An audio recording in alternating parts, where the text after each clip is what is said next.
car number 59. This is a Utility Service of New England car from Wethersfield, Connecticut for Matt Clement. We were over the moon with how we ended 22, with both Jay and I running up front. That 1 week where I won and he finished second, that's still top of the board in moments. In my racing career, in my family's racing career, we knew that we were gonna have a car that was running up front if it was anything like the car at the end of last year. Kevin Cormier is right there in that mix as well. And guess what? We've got a brand new leader.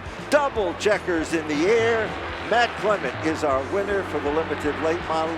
Jeremy's one hell of a competitor, and to be able to pass him on the outside was one of the brightest blips on the radar there for us. We started off 2019 with a Sizzler win, and that really kind of set the pace for that season. We were up front almost every week, had 7 wins. I was ready to have another 2019. Black and white with Sunoco in the center of the flag. Off turn number 4, Matt Clement will take down the win. There's no better feeling than really racing somebody hard, racing them respectful. I mean, we both showed each other a lot of respect in that race. To win 2 out of the first 3 is just spectacular. They go off of turn number 2. And they are stacked up, and Clement goes around. Clement gets crossed up. He comes back across. Somehow he saves the race car. Car control's part of it. Luck is a huge part of it. It just comes down to making poor decisions behind the wheel those first few weeks out.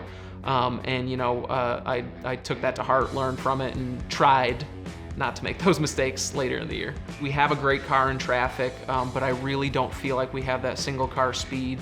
So we just kept working on the car, working on it, just making small little minor adjustments, and we really started showing some single car speed. And look who spun. The 59 machine, hard to believe, of Clement. Pissed. Kind of maturing as a race car driver, you realize not everything's going to go your way. There's going to be nights that you don't run the best. There's going to be nights where people take your good finishes from you. You just kind of got to look past it and get the car ready going into next week, and hopefully you can finish in front of those guys that pissed you off. Matt Clement returns to victory lane for the 3rd time this year. He's trending hotter now because he made it back to victory lane. It's been a good year for that 59 team. When you get to the front of the pack, it's like trying to get the setup right. It's like being on the edge of a razor blade. We had 1 week there where Jeremy and I finished like 8th and 9th or something like that. That was kind of a wake-up call. I was like, all right, we need to take a little bit of a bigger swing here. I talked to our chassis setup guy for some hints, and he hit on the correct hint that we needed. He overcome, what could have been a disaster for Matt Clement. Comes off turn number 4, double checkers are waving, he'll take down the win.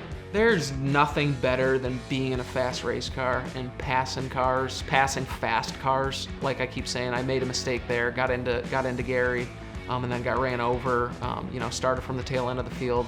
And to drive around them, I don't want to say with relative ease, but by far the most fun I've ever had in a race car. And then to do it not only in front of my family, but in front of Dave and Angela Miller from Utility Service New England.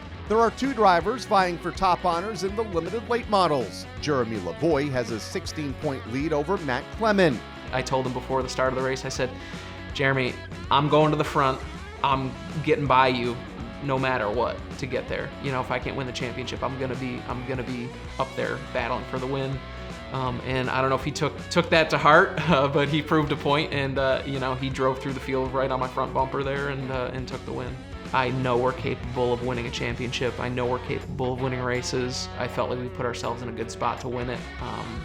Just a couple things didn't go our way. And to come up second again to Jeremy, I guess if there's somebody I gotta lose the championship to, I'd prefer it to be Jeremy just because I like running with him. But heartbreak, disappointment.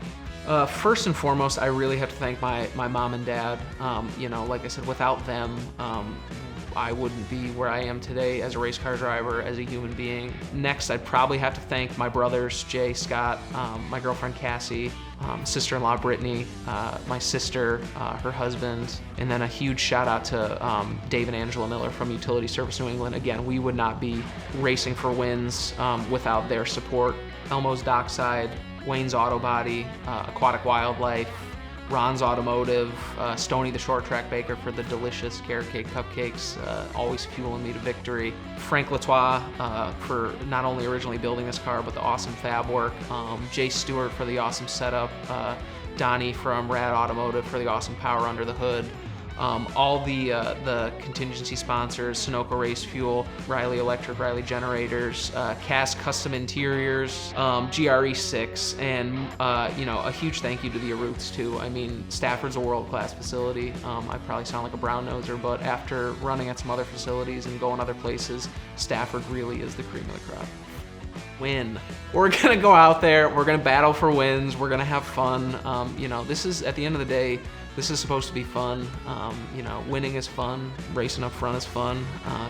So hopefully we'll go out there, we'll get some more hardware to hang on the wall and put on a show for everybody while we're doing it.